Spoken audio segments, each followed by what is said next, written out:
Hi. This baby right here is called a puckle gun. It's named after its creator, and it was created in the year 1718. It is a weapon that could fire 9 rounds per minute. What's interesting, though, is that each round contained 16 musket balls. That means that this thing is firing 144 musket balls per minute. With spread, that's doing a lot of damage. Beyond that, muskets, the muzzle loaders, in an experienced person's hands, would shoot maybe 2 or 3 rounds a minute. Now, the reason this comes into play is because a lot of people think that the Second Amendment was written with the idea of muzzle loading muskets in mind. And that's just not the case. The idea of the Second Amendment was for American citizens to be able to fight off a tyrannical government with its own army.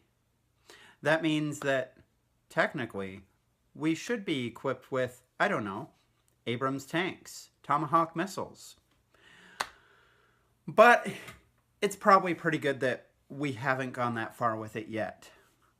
That said, however, do you remember the duo Lewis and Clark? They explored the West. They were given 2 weapons by Thomas Jefferson's.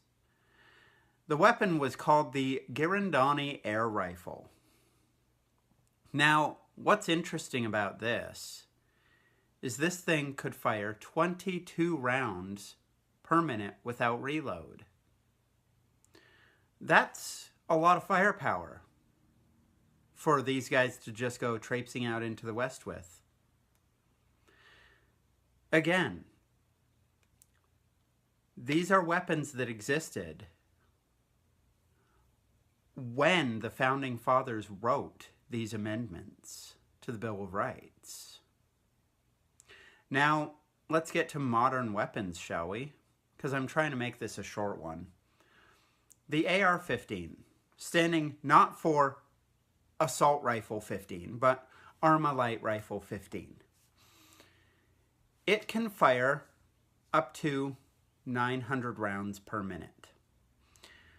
That's based on its mechanism. In reality, it'll fire as fast as you can flick your finger, which is generally not very fast. And that would also require you to have 900 rounds in it if you were going to fire it that fast, and possibly some sort of, maybe a bump stock to help you get that action a little quicker.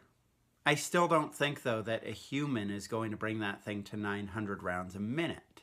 But 900 rounds a minute does sound scary, and it's great for news sources to use, like CNN or MSNBC.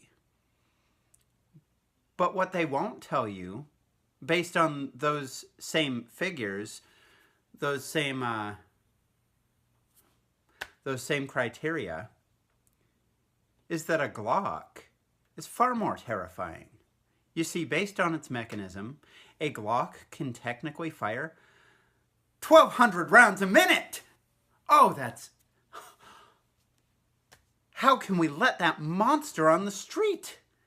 Nobody needs to be firing 1,200 rounds a minute. It's important to note these things because, you see, in 2007, a guy walked into Virginia Tech with 2 handguns that he bought, and he killed 32 people and injured an additional 17.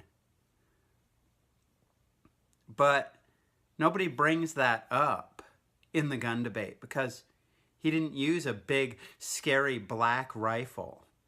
He didn't use an army weapon. He used something that everyday people tend to carry around on their hip in a lot of states.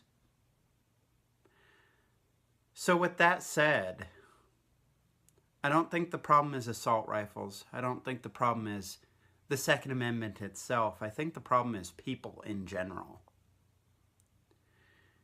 We need to do something to fix people, not fix the amendment, not fix guns. Let's work on fixing people. All right, if you've learned anything from this that you didn't know before, why don't you go ahead and hit that like button. Share this with your friends who are ignorant on the gun issues, and maybe send this to, I don't know, some sort of news source who might otherwise use the information therein for nefarious purposes. In the meantime, I'm going to let this one go. Goodbye.